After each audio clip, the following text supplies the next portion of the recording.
Hello everyone, I'm Nupur and welcome to my YouTube channel that is Impactful Learning with Nupur. So you can like, share and subscribe my channel, right? In this channel you can find videos of CBSE grade 9 to 12 English subject which is absolutely beneficial for the students to score excellent marks. So if you're a keen learner then you should surely watch these videos made by me for my dear students. So बच्चों आज हम class 12th का chapter number 4 the enemy पढ़ेंगे जिसके author हैं Pearl S बक right ये Pearl S बक ने लिखी है. मैं ऑलरेडी इस चैप्टर के 5 वीडियोस बना चुकी हूँ. पार्ट 1 2 3 4 5 एंड ये पार्ट 6 वीडियो है जो कि मैं पेज नंबर 36 से स्टार्ट करूँगी. Okay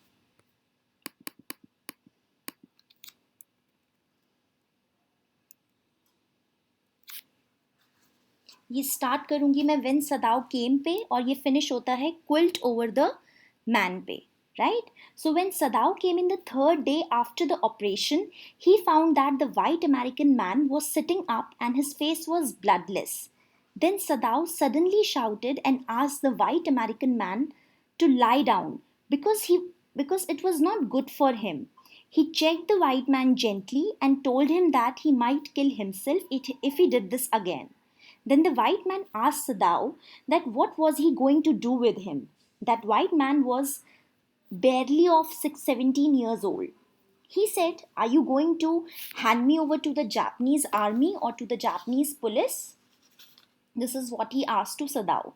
Sadao did not answer and put the silk quilt over the man. So बच्चों अब क्या होता है जब सदाओ ऑपरेशन करने के बाद थर्ड डे वाइट मैन को देखने आए तो उन्होंने देखा कि वाइट मैन बैठा हुआ है और उसका पूरा फेस पेल यानी ब्लडलेस है. ये देखकर जो सदाओ होते हैं वो ज़ोर से चिल्लाते हैं और वाइट मैन को बोलते हैं कि क्या तुम्हें जीना पसंद नहीं है, क्या तुम्हें मतलब मरना है. फिर सदाओ ने बहुत आराम से वाइट मैन को लेटा दिया और वाइट मैन को बोला कि तुम अपने आप को मार सकते थे अगर तुम थोड़ी और देर बैठे रहते.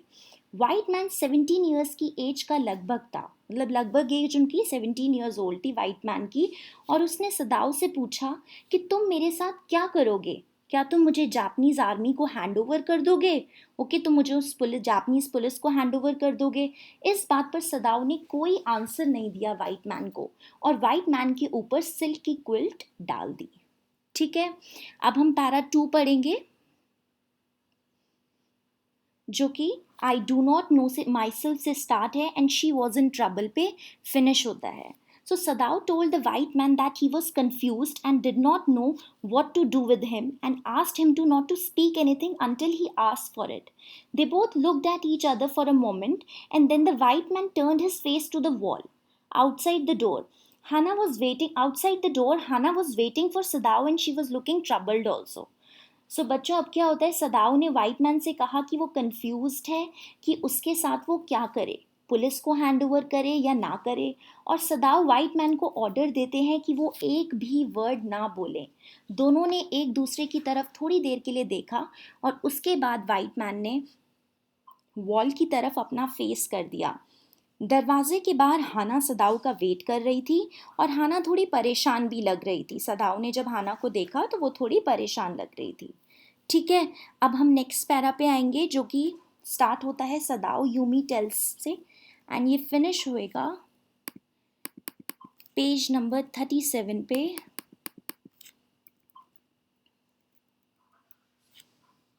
whom they were hired, right?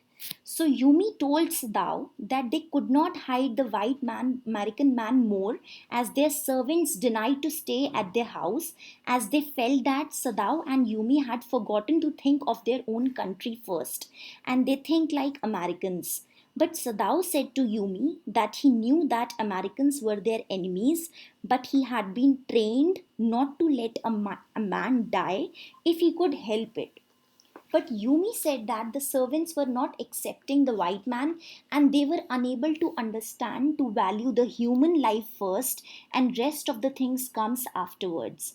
So बच्चों अब क्या होता है कि हाना सदाओ को बोलती है कि वो वाइट मैन को ज़्यादा देर तक अपने घर में नहीं रख सकते क्योंकि सर्वेंट्स बहुत गुस्सा कर रहे हैं और सर्वेंट्स ये भी सोच रहे हैं कि वो अमेरिकन्स की तरफदारी कर रहे हैं, बल्कि अमेरिकन्स तो उनके एनिमीज़ हैं. ये बात सुनकर सदाओ बोलते हैं कि सदाओ की ट्रेनिंग ही इस तरीके की हुई है कि वो किसी भी इंसान को मरने के लिए नहीं छोड़ सकते अगर वो किसी भी तरीके की हेल्प करने में सक्षम हो। पर यूमी कहती है कि सर्वेंट्स ऐसी बातें नहीं समझते कि ह्यूमन लाइफ को सेव करना या वैल्यू करना कितना इम्पोर्टेंट होता है और बाकी की चीज़ें बाद में देखी जाती हैं। ठीक है, ये बात कौन बोलता है? ये बात हाना बोलती है। अब हम पैरा 4 पे जाएंगे,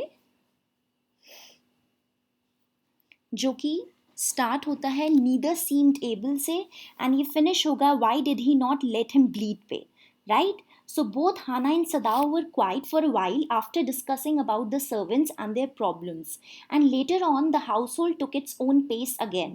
Now, servants became more observant and they were not giving that much importance to Hannah and Sadao. And they were observing Hannah and Sadao more because they were unable to trust them, as according to them, Sadao and Hannah were helping their enemy. Okay, that is the white American man. So one morning, the old master started telling his story. Okay, the old gardener started telling his story that how he had worked with flowers all his life and specialist too in moss. Student, moss is a kind of plant, right? So the old gardener had made the finest moss gardens in Japan for Sadao's father. Then he said that when that white man was so close to death, why didn't Sadao not let him bleed or die? So you can see how much of hatred the servants had for their enemies, that is Americans. Okay, अब मैं आपको हिंदी में बताऊंगी कि बच्चों क्या होता है कि हाना और सदाओ दोनों थोड़ी देर के लिए चुप हो जाते हैं जब वो सर्वेंट्स के बारे में डिस्कशन कर चुके होते हैं और थोड़ी देर बाद अपनी पेस पर फिर से काम होने लगता है। ओके, घर फिर से वैसे ही चलने लगता है। अब सर्वेंट्स ज़्यादा ऑब्जर्वेंट यानी चौकन्ने हो जाते हैं, ज़्यादा सोच समझ के रहने लग जाते हैं और वो अपने मालिक यानी हाना और सदाओ को ज़्यादा इम्पोर्टेंस भी नहीं देते और उनको ट्रस्ट भी नहीं करते, क्योंकि उनके अकॉर्डिंग हाना एंड सदाओ अपने एनिमी को हेल्प कर रहे हैं, जो कि कौन है? वो है वाइट अमेरिकन मैन, राइट? सो एक सुबह ओल्ड गार्डनर अपनी एक स्टोरी सर्वेंट्स को सुनाते हैं। जो बाकी के सर्वेंट्स होते हैं वो सब वहाँ बैठे होते हैं, तो ओल्ड गार्डनर अपनी स्टोरी सुनाते हैं कि उसने कैसे फ्लावर्स के साथ पूरी ज़िंदगी काम किया और वो मॉस प्लांट को बनाने में क्या है? स्पेशलिस्ट है। ओल्ड गार्डनर ने जापान में सबसे अच्छा मॉस का गार्डन सदाओ के फादर के लिए बनाया था। तब फिर ओल्ड गार्डनर ने यह भी कहा कि वाइट मैन डेथ के जब इतना ज़्यादा क्लोज था तो सदाओ ने उसे मरने क्यों नहीं दिया। इस तरीके की बातें सर्वेंट्स आपस में कर रहे थे। ठीक है, अब हम स्टार्ट करेंगे पैरा 5 से, जो कि स्टार्ट होता है दैट यंग मास्टर से एंड फिनिश होएगा is commended as a traitor पे। So the cook said anxiously that the young master, means Sadao, is so proud of his skill to save life that he saves anyone's life. This is the sarcastic comment, okay?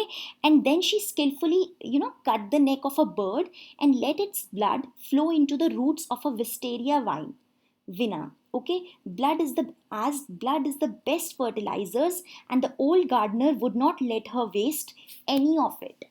Then the cook was conscious for Sadao's and Hannah's children's destiny. Okay, cook was very concerned for Sadao's and Hannah's children's destiny if their father was proved to be a traitor. So बच्चों, cook ने गुस्से में बोला कि जो सदाओ हैं उनको अपने स्किल पर इतना भरोसा है कि वो किसी की भी जान बचा सकते हैं, चाहे वो उनका एनिमी ही क्यों ना हो। और फिर कुक बर्ड की नेक को बहुत स्किलफुली यानी ध्यान से काटने लगी और जितना भी बर्ड की नेक में ब्लड निकल रहा था उसको विस्टेरिया वाइन की रूट्स में डालने लगी, क्योंकि ब्लड बेस्ट फर्टिलाइजर्स माना जाता है और गार्डनर एक भी बूंद वेस्ट नहीं करना चाहता था ब्लड की। अब कुक सदाओ और हाना के बच्चों की किस्मत पर परेशान होने लगी। ओके, उसको लग रहा था कि बच्चों का क्या होगा अगर उनका फादर ट्रेटर, यानी ट्रेटर मीन्स क्या होता है? गद्दार प्रूव हो जाएगा। अब हम पैरा 6 पे आएंगे, जो कि स्टार्ट होगा दे डिड नॉट ट्राई से एंड ये फिनिश होगा ट्रबल इन दिस हाउस पे। मीन्स हम लोग नेक्स्ट पेज पे आएंगे, page number 38। So Hannah heard the conversation of the servants and she understood also that at some point they were right also. Hannah did not build any sentiments for the white man, but she always considered him as a prisoner, and she didn't even like him when he told his name to her that he was Tom. Hannah bowed in front of him without any warm feeling, and she saw that the white man was hurt that she didn't comfort him, because his presence in their house was a great trouble for Sadao and Hannah and for their servants also. So बच्चों, हाना ने servants की जो भी बातें हो रही थी वो सब सुन ली थी, और हाना ये भी समझती थी कि वो किसी पॉइंट पे सही भी थे सारे सर्वेंट्स। हाना किसी भी सेंटिमेंटल तरीके से वाइट मैन से नहीं जुड़ी थी और उसको प्रिजनर ही समझती थी। और हाना को तब अच्छा भी नहीं लगा जब वाइट मैन ने अपना नेम उनको बताया, जो कि टॉम था। हाना थोड़ा सा झुकती है ये बात सुनकर टॉम की, कि पर उतना अच्छा फील नहीं करती, इतनी वार्म फीलिंग नहीं देती। ओके, तो वाइट मैन जब ये देखते हैं तो उनको थोड़ा सा बुरा भी लगता है। हाना का ये रिएक्शन देखकर वो थोड़ा सा हर्ट भी हो जाते हैं कि हाना उनको कंफर्ट नहीं करती है। ओके, क्योंकि वह जानती थी, हाना कंफर्ट नहीं करती उनको, क्योंकि वह जानती थी कि वाइट मैन का उनके घर में रहना किसी ट्रबल यानी मुसीबत से कम नहीं है, इस वजह से वो उनको कंफर्ट नहीं करती। अब हम पैरा 7 पे आएंगे, जो कि एज फॉर सदाओ से स्टार्ट है एंड ये फिनिश होता है she ran back to Hana, right. So Sadao every day checked the wound. Okay, ये wound means जख्म of the white American man carefully. One morning, the last stitches had been taken out, and the chances of the improvement of the young man's health were increased. One day, Sadao went to the office and typed a letter to police and wrote that on 11th day of February, a prisoner was seen on the shore in front of his house. And then he opened the secret drawer of his office and put the unfinished letter into it. On the 7th day after writing this letter, an incident happened. Two incidents happened. First was that in the morning, all the servants left together and their belongings were tied in a big handkerchief. Okay, in a kind of big handkerchief, their belongings. Okay. When Hannah got up in the morning, she found that the house was not cleaned and the food was not cooked, and she understood that the servants had gone. She lost all her hopes and got scared also that if the servants complained to the police about the white man, and then what would happen. But as a mistress, she gracefully accepted the incident and paid her servants and thanked them for their services. All the servants started crying. The cook and the gardener had served since Sadao was a little boy, and Yumi cried because of children. Yumi was so sad that she told Hannah that if the baby missed her too much that night, they do call her. Okay? So बच्चों, अब क्या होता है कि सदाओ white American man का wound यानी जख्म रोज check करते थे। एक मॉर्निंग जो लास्ट के बचे हुए जो स्टिचेस थे वो निकाल दिए गए थे, ठीक है, और वाइट मैन की हेल्थ अच्छी होने के चांसेस और भी बढ़ गए थे। एक दिन सदाओ अपने ऑफिस गए और एक लेटर टाइप किया एंड उसमें लिखा कि 21 फेब को उनके घर के आगे उन्हें एक प्रिजनर मिला। और फिर सदाओ ने अपनी एक सीक्रेट ड्रॉर खोली और वो पूरा जो अधूरा लेटर था वो सीक्रेट ड्रॉर में सदाओ ने डाल दिया। इस लेटर राइटिंग इंसिडेंट के 7 डे के बाद दो चीज़ें हुई। पहली ये कि एक दिन सभी सर्वेंट्स ने घर छोड़ने की ठान ली और अपना सारा सामान बड़े से कपड़े में बांध दिया। जब हाना सोकर उठी तो उन्होंने देखा कि हाउस बिल्कुल भी क्लीन नहीं है और खाना बिल्कुल भी पका हुआ नहीं है। ओके, तो तब उन्हें अंदाज़ा हो गया, तब हाना को ये अंदाज़ा हो गया कि सर्वेंट्स ने जाने का प्लान कर लिया है। हाना ने सारी उम्मीदें खो दी थी और वो डरी हुई भी थी कि अगर सर्वेंट्स पुलिस को रिपोर्ट कर देंगे तो क्या होगा। ओके, और वाइट मैन को के बारे में बता देंगे तो उनके लिए तो बहुत बड़ी प्रॉब्लम खड़ी हो जाएगी। पर हाना घर की मालकिन होने की वजह से हाना ने बहुत ही ग्रेसफुली, बहुत आराम से सर्वेंट्स को उनके पैसे दिए और उनके काम के लिए थैंक्स भी कहा। सभी सर्वेंट्स रोने लगे। कुक और ओल्ड गार्डनर तो सबसे ज़्यादा रो रहे थे, क्योंकि उन्होंने सदाओ को जब सदाओ छोटा सा बच्चा था तब से वो वहाँ पे काम कर रहे थे। यूमी बच्चों के लिए रो रही थी। यूमी ने हाना को ये भी बोला कि अगर बेबी रात में रोए तो उसको बेझिझक कॉल कर सकती हैं, ठीक है। अब हम आएंगे पैरा 8 पे, जो कि स्टार्ट होता है इफ द बेबी से, एंड ये फिनिश होगा she came back to Sadao. So Yumi said to Hana that if the baby misses her too much, then she could call her and told her that she was going to own house. She was going to her own house only. Hana said thank you to her, but she told to herself that she would not send for Yumi, however the baby cried. So both Hana and Sadao prepared the food. They both prepared the food and didn't, talk about the servants. And Hana had taken morning food to the prisoner, that is the white man, and then came back to Sadao. सो बच्चों, अब Yumi जाने से पहले हाना को बोलती है कि अगर बेबी रात को उसको मिस करे तो हाना उसको बेझिझक बुला सकती है उसके अपने घर से. पर हाना बिल्कुल भी रेडी नहीं थी यूमी की हेल्प करने के लिए, बट फिर भी हाना ने यूमी को इस जेस्चर के लिए थैंक यू बोला. सदाओ और हाना ने खाना प्रिपेयर किया, पर उन्होंने सर्वेंट्स की कोई भी बात नहीं करी, और हाना वाइट मैन के लिए खाना ले गई और फिर वापस सदाओ के पास आ गई. अब हम पैरा 9 पे आएंगे, जो कि वाई इज इट से स्टार्ट है and from other Japanese पे finish होता है. Hana then asked Sadao that why they cannot understand the fact that the white man was their enemy and they were helping their enemy, which could push them in a trouble. She also said to him that why they were different from other Japanese.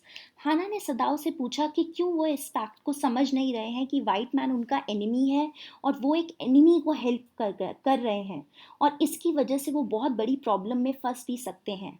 हाना ने ये भी बोला कि वो Japan के और लोगों से इतने अलग क्यों हैं और इतना ज़्यादा अलग तरीके से क्यों सोचते हैं. सो बच्चों, यहाँ पे मैंने पार्ट 6 कवर किया है. पार्ट 7, पार्ट 8 मैं नेक्स्ट वीडियोस में कवर करूँगी.